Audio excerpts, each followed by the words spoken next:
expectations to be realistic. We want to show you before and after pictures. We may have some pictures that you don't like, but if that person is more in your category, your age range, or where you're starting from, that's going to be more realistic for you, so we want you to see some pictures that are a little bit realistic. We talk about difficult areas. Visceral fat is huge. If it's underneath the muscle, we can't access it. So that's not something that we're going to be able to improve for you. And you see this in gentlemen. Sometimes they'll come in and they have these descend bellies. If you can't pinch the fat, we're not going to be able to get rid of it. We're going to have to send you to Dr. Wad, Dr. Gundry, and Cheryl, and also Patricia, to get our heads so we can focus in on getting this right, Then we talk about the informed consent and potential complications. We talk about possibility of touch-ups. And touch-ups are really for people who are larger. So I call it the debulking, and then we may need a touch-up for fine-tuning. And then aftercare instructions. And we also, sometimes I'll spend a lot of time with people, and then I say, did you have any other questions? And then they ask me something that I told them like 3 times. So, in the medical environment, people get nervous, so we always want to make sure we've addressed all the problems. And then we see if people want to get on the schedule. So some of the questions we get asked all the time are, how much weight will be lost? Well, liposuction is not a weight loss method. And that's one of the reasons I like to bring all the people here together tonight, because it's really not a way, it's not just another surgical diet plan. So you lose inches, not pounds. Do the fat cells grow back? Typically not, except in obesity. Do the fat cells go somewhere else? I love this one. They don't go from your stomach to your arm after you've had liposuction, so it doesn't just transfer. Recovery time, again, this is a really quick recovery. I have patients that get right back to their lives after the procedure. Scars are minimal, and is there saggy, hanging skin? Only in cases like if you've been to Dr. Wad, where you might need to have like a tummy tuck or some sort of skin resection. Now this, I like this picture because it shows when we're talking about the saggy skin. You can see here she had a pannus prior to having the procedure. A pannus means her skin hung over on itself. And you can see this is my, I like these because these are the garment sign. You can see they're wearing compression. So this means it's under a month after their treatment. And you can see she's already completely retracted. She has a little bit of dimpling here, but that'll go away within the 18 months it takes for a person to recover from this type of procedure. So we talk about medical history. This is important. If you're eating Dr. Gundry's diet, it's not so important because you're going to have great health. But the thing that I like to point out here is very rarely do people's primary care surgeons turn a patient down to have a local anesthesia procedure. I mean, I have people that have had heart attacks, all kinds of medical problems, and I think only a handful have been turned down by their physicians as getting clearance. So some of the complications, this is a very low complication procedure. Anytime you poke the skin in surgery, whether you're just numbing somebody else, you can get bruising and swelling, and that's what happens medically with this procedure. In terms of cosmetic complications, these can be the serious ones, the contour irregularities and teeny little scars. I don't know why they made that so big, because it should be that. Okay, so here's a complication, and this is the situation where somebody got too aggressive and they sucked too superficially. And the only reason I bring this up is not to criticize anybody, but when you're going in to talk to people, you want to look at their results and make sure that they don't do this to people. I went on a cruise 2 years ago, and I was like, liposuction, liposuction, liposuction, liposuction, liposuction. And people will criticize and say, oh, I've never seen a good hair transplant, I've never seen a good facelift, I've never seen good liposuction surgery. You see it all the time, you just don't recognize it because it's good. And so we always try to weigh patients. I have, you always get the people that complain. People like to complain. I like to complain. So, but 98% of the people that complain are saying, well, it didn't work, or that's one of the biggest concerns. And 98% of those people that say that the procedure didn't work, guess what? They gained 5, 10 pounds. They didn't do the lifestyle change that they needed to do. They didn't get their head around it, like Patricia said, and make the mental changes so that they can get motivated to make those changes. So they gain weight. The other 1%, you show them the before picture, they forgot all about the fact that their gut hung out over their belt. And so it really does work. We measure patients to show them that inches, not pounds, because you'll see dramatic changes in your inches. We do the pinch test, because like I said, anything you can pinch, you can suck. So if you can't pinch it, we're not going to see improvement with this procedure.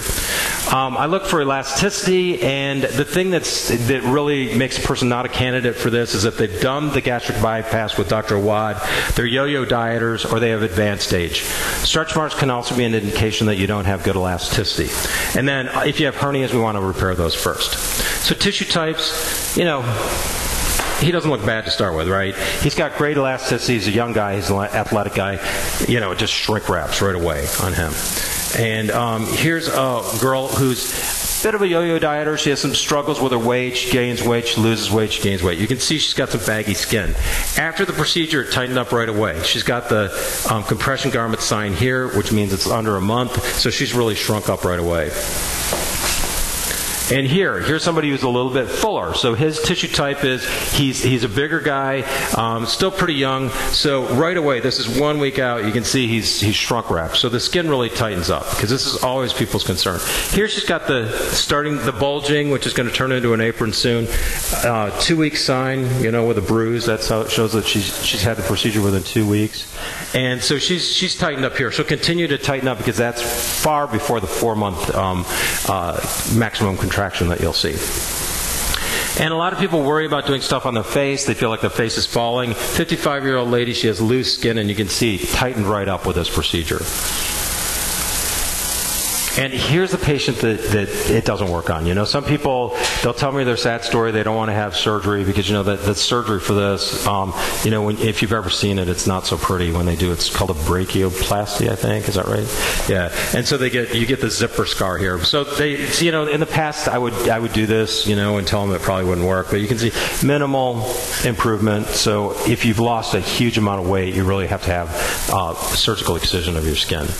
So basically with this procedure, there's not a lot of aftercare to it either. The main thing is you have to wear compression for 24 hours a day for 2 weeks and then 12 hours a day for an additional 2 weeks. And that's to make sure that the skin reattaches to the underlying muscle.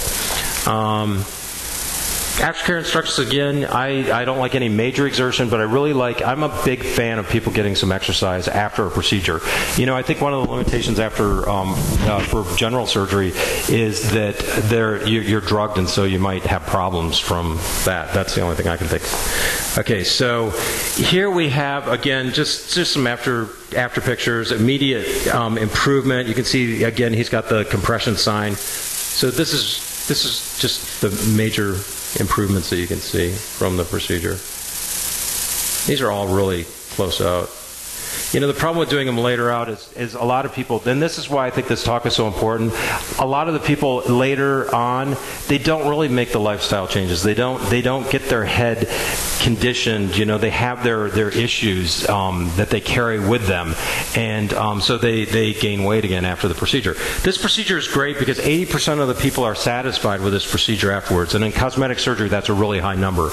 I like to talk about this because I like people to know I'm current with the latest technology. People hear about laser lipo.